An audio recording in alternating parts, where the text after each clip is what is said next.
क्रमांकाची विद्यार्थिनी. माझ्या शाळेचे नाव अनुसूचित जाती शासकीय निवासी शाळा शरद. आज मी तुम्हाला माझ्यासोबत घडलेला स्वच्छतेचा प्रसंग सांगणार आहे.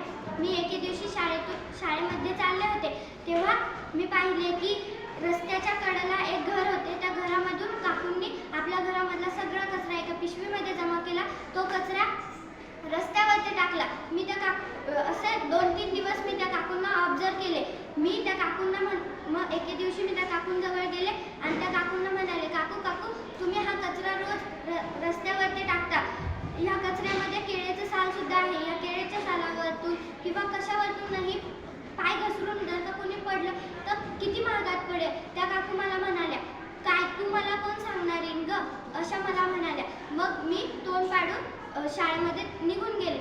मग शाळेमधनं मी 5 वाजता घरी येताना मी पाहिले त्या काकूंच्या घराजवळ खूप गर्दी जमलेली होती. मी त्या काकूंच्या जवळ गेले. काकूंना म्हणाले, काकू काय झालं, एवढी गर्दी कशी काय. त्या काकू म्हणाल्या, अगं बाळा, मी जर का तुझं सकाळीच ऐकलं असतं, हा कचरा सगळा उचलला असता तर असं झालं नसतं. मी म्हणले, पहिलं मला सांगा काय झालं.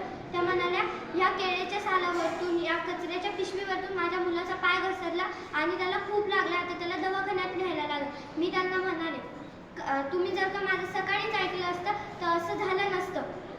त्या म्हणाल्या, मला माझी चूक कळली.